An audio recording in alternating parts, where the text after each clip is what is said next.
Hollywood, welcome to Starlight Mystery Theater and another episode in the series Mathew Slade, Private Investigator. We invite you to take your seat as Mathew Slade unfolds The Incredible Dr. Lintz.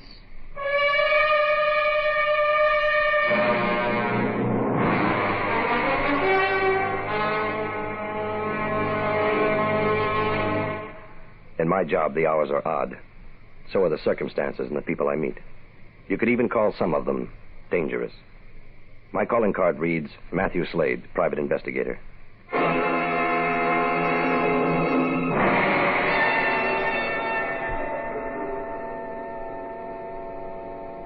Friday night.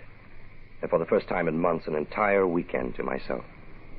I was driving north on Highway 1, headed for the quiet solitude of the mountains, away from people, traffic. The road ahead was black and empty. The headlights of the Continental cut a tunnel of light through the darkness. As I rounded a bend, I picked up the outline of a car pulled to the shoulder of the road. A woman stepped from the shadows and waved for me to stop.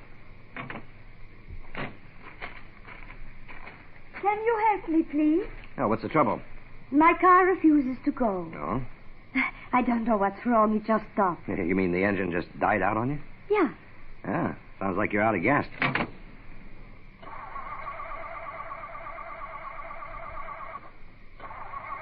Yep, that's your problem. Oh, you must think me stupid to allow myself to run so out of gasoline. It can happen to anyone. Well, there's not much we can do here. I'll drive you down to the next town. Thank you.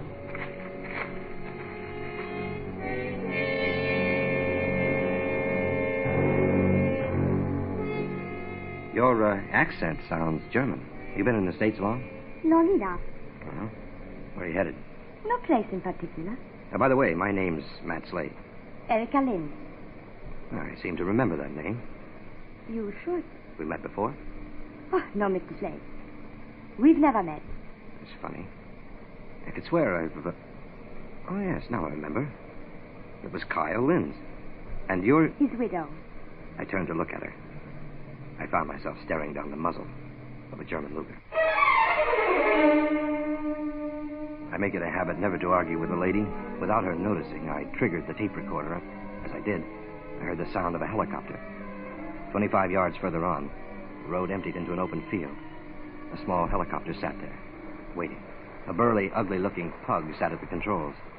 Erica addressed him as Franz. Seconds later, we were in the air.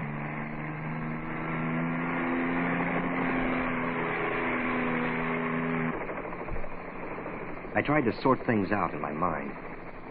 I knew that Erica's husband, Kyle Lintz, had been executed in San Quentin's gas chamber 2 years ago. My investigation into a murder case at the time had a lot to do with putting him there. I was puzzled. If she wanted revenge, why all this intricate byplay? She could easily have ended it at the roadside. I could only guess that someone else was pulling the strings. We were in the air for over an hour when the terrain below began to look familiar. We were over Lake Tahoe. A few minutes later, we settled down into a small clearing. A car was waiting there for us. We drove to a castle-like home, set well in amongst the trees. We entered the house, Erica pointing the way with her Luger. Then we stopped outside a large door. When do I meet the lord of the manor? Your curiosity and impatience will not serve your cause. You will wait. He will greet you soon enough. I shall leave you now. You will wait here, Mr. Slade. I glanced about the room. The only light came from a fireplace large enough for a man to walk into. The vast marble floor held only 2 throne-like chairs and a table. It was like something out of King Arthur. The silence was suddenly broken by someone at the door. I couldn't see who it was at first. Then he came closer. The light from the flames cast weird shadows across his face. Welcome, Mr. Slade. It is Dr. Lintz, isn't it? Ah, then you have not forgotten. We met only once, but then you're not the kind of person one easily forgets. A compliment. Please, sit down, Mr. Slade. Make yourself comfortable. May I pour you some cognac? Fine. Here you are. Very relaxing. Well, it might also help me to relax if I knew whether I was your guest or your prisoner. Consider yourself a captive visitor, Mr. Slade. Well, that answers the what. Now, how about the why? I have been planning this meeting for some time. To be exact, ever since my son's execution. I am a man who believes in a scientific approach to everything. All life must have a purpose, and so must all death. Since he was innocent, my son's death has no purpose. That brings the scales to an imbalance, if you follow me, Mr. Slade. As a man of science, it is my duty to restore that balance. Well, what makes you think your son was innocent? He denied his guilt. I believe him. The evidence proved otherwise? The evidence. The evidence you supplied the police. It wasn't just the evidence I supplied. The police had their own. But yours was the most damaging to my son. Without it, the police had a circumstantial case. At best. That's your opinion. I deal in facts, Mr. Slade, not opinion. You've deluded yourself into thinking your son was innocent instead of accepting the fact. The fact, Doctor, that your son was a murderer. Enough! Now that will be enough, Mr. Slade. Your words will not buy you your freedom, nor will they save your life. My life? You plan to kill me? Nothing quite that deliberate. What is it, Mr. Slade? You look strange. Cognac, you. I took the liberty of curtailing any physical action on your part to leave by placing a drug in the cognac. I can't move. You will find that rather difficult. What are you going to do? I have plans for you, Mr. Slade. Beautiful, beautiful scientific plans.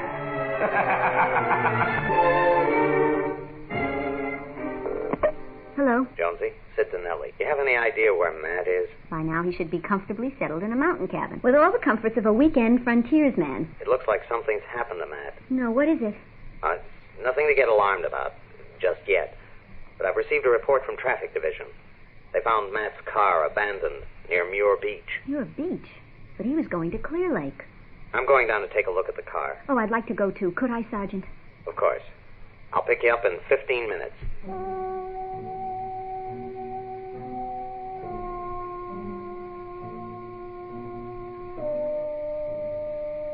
When I opened my eyes, I found myself lying on the floor of a small room. It was bare of any furniture or windows. One wall had a faint outline of where a door might be. And my head was still foggy and my body felt weak from the drug. How are you feeling, Mr. Slade?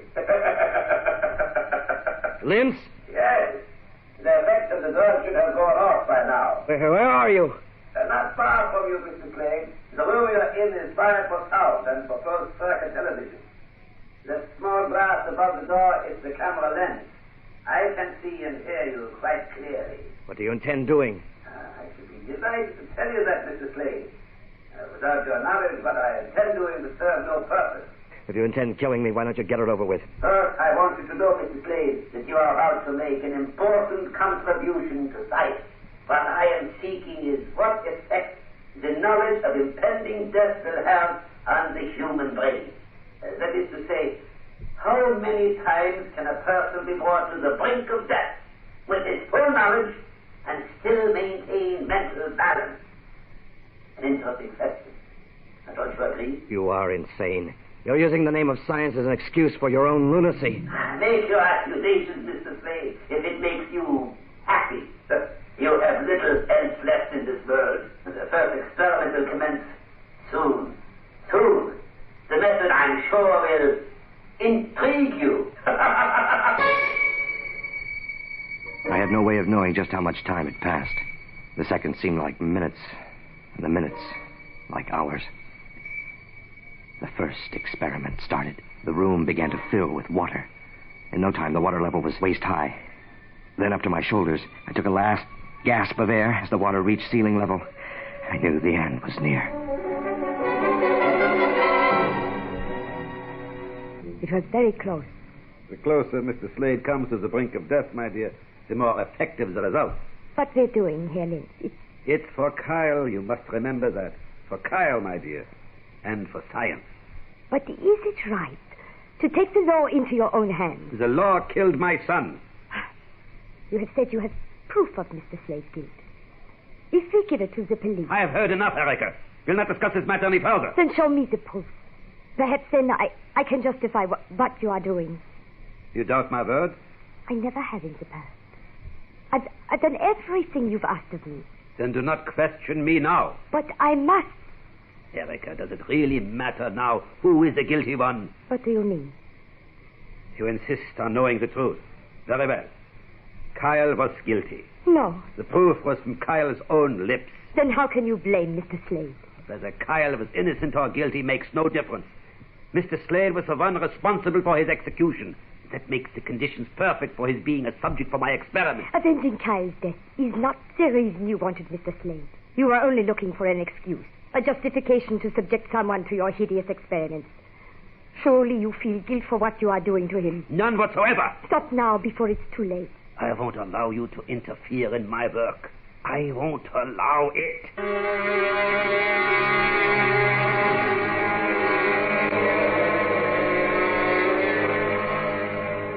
Mr. Slade, are you all right? I feel groggy. Here.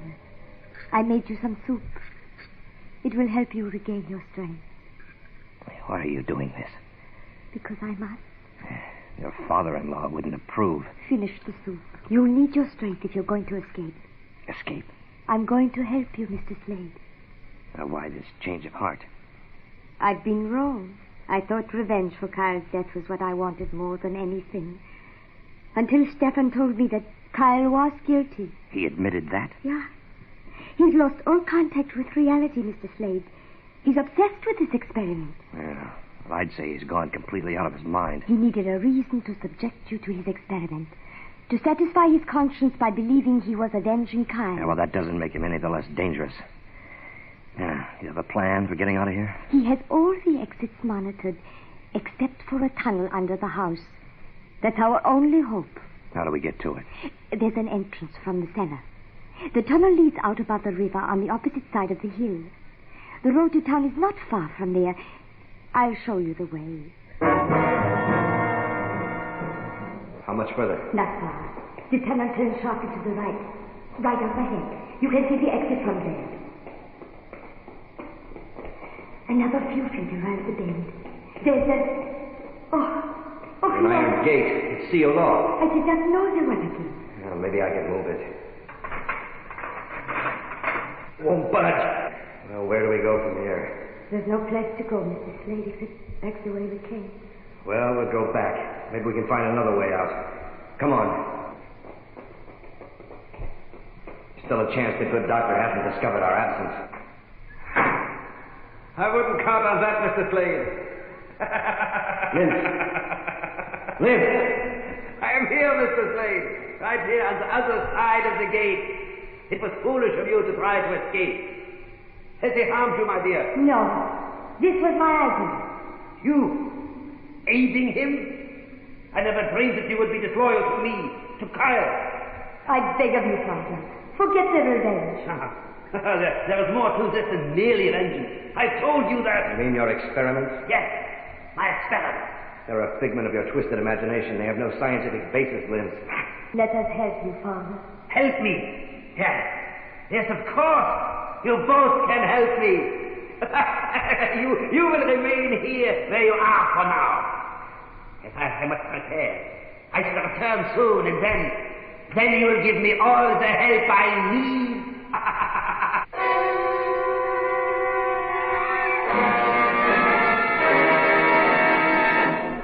This is Sergeant Donelli, San Francisco Police. I'd like to speak with Sheriff Rogers. Yeah, I'll hang on. They're calling into the phone. Oh, I hope our time isn't running out. Hello? Sheriff Rogers? This is Sergeant Sid Donelli, San Francisco Police. I'm calling on an urgent matter, Sheriff. Every minute we delay could cost a man his life. Now, here's what I'd like you to do. And Erica Lintz and Dr. Stefan Lintz have a home on the north shore of the lake. They're holding a man by the name of Mathew Slade, and we think they mean to kill him. I'm on my way there by plane. I should be there in an hour. I'll meet you at the Lintz home. Yeah, and hurry, Sheriff. He's on his way, Jonesy, and I'd better be on mine. Let me come with you. I'd rather you stayed here. Please. Okay, there's no time to argue about it. Let's go. Erica and I were still locked in our tunnel cell. I was examining the iron gate which blocked our entrance back to the house when an idea came to me. What are you doing, Mr. Slade? I I can jam these rocks through this opening at the top of the gate. Yeah, it's working. I do not understand. What will that do? Well, it's not an immediate solution to our problem, but it may buy us some time. We can't get out, but if the gate won't open, then the good doctor can't get in. Now there, that should keep him away for a while. Oh, what good is time, Mr. Slade? Well, I'm hoping by now some people are aware of what's happened. How could anyone know? I have a tape recorder in my car. I turned it on while we were driving to the helicopter. If the police have found the car and played that recording, well, it should lead them right here. Shh. Listen. He's coming. Someone's with him. Sorry to keep you waiting. I know you are both anxious to make your contribution to science. Open the gate, Franz. You can tell your boy to stop trying, Lintz. The gate won't open. What is wrong, Franz? Stand aside. I told you I took care of it.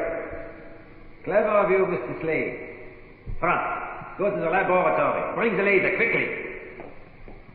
I admire your ingenuity, Mr. Slade, but it will only serve to delay the inevitable. Maybe. I dare say that you are the most optimistic person I have ever met. Accept your fate, Mr. Slade. It will make it so much easier for us all. Father, please. Quiet, Erica. I never intended to harm you, my dear, but you leave me no choice. Leave her out of this. You cannot reason with a madman. We are going to die. Die, that is right. Yes, die.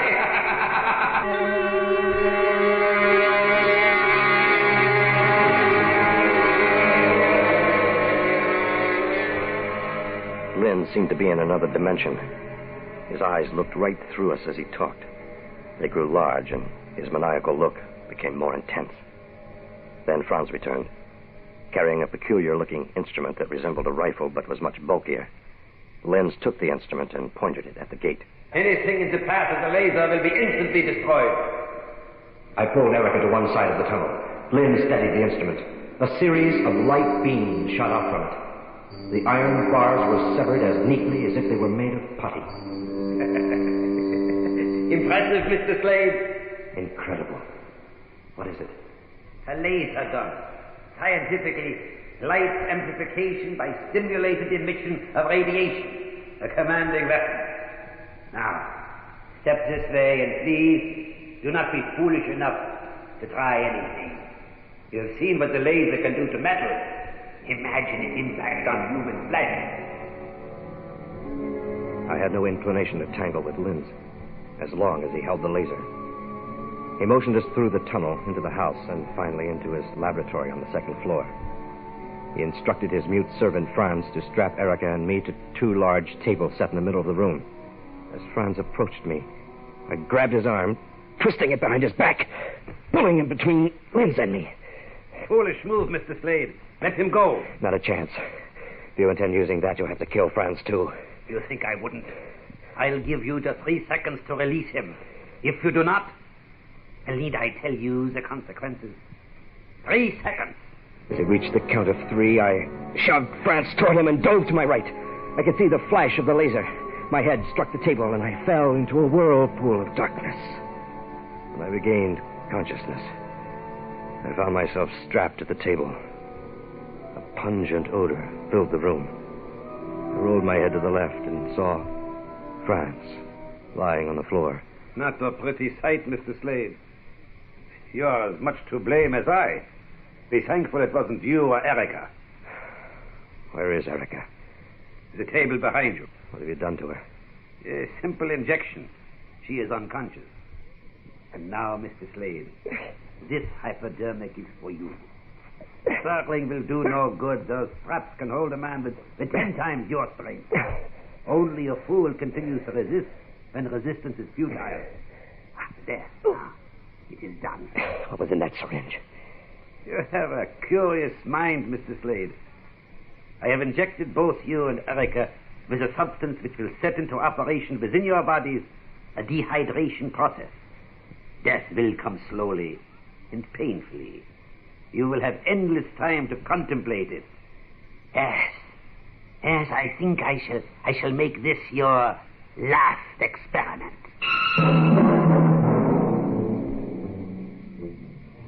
The injection began to take effect. A numbness crept through my bones. My head was swirling. I was on the brink of unconsciousness. Lynn started removing the straps that bound me to the table. I fought the narcosis with the last bit of resistance left in me. Lynn would think me too weak now to try anything. I knew this would be my last chance for survival. As he removed the final strap, I summoned every ounce of strength left in me and swung my right hand to his face. He slumped to the floor. I was sure I had only a few conscious minutes left. I made my way to the door, down the stairs, out onto the front drive of the house. I stumbled and fell, my head ringing with 1,000 bells. At first, the police siren seemed to be a part of them, but then I saw the car and the 2 officers running toward me. Matt? Yes. Well, what's happened to you? Drugged. The house. Are they in there? Yes. Wait. The girl. Okay. Dr. Lintz. Mad. Be careful. Deadly weapon. Well, someone's in the doorway. Lintz. Sheriff, cover him. Welcome, gentlemen.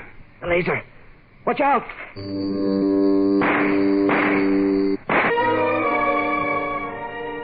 One of the officers was hit by the laser, but his bullet had found its mark. What I had anticipated to be a quiet weekend of solitude had turned into an incredible nightmare. For the first time, I realized that this very Black Friday was also the 13th day of the month.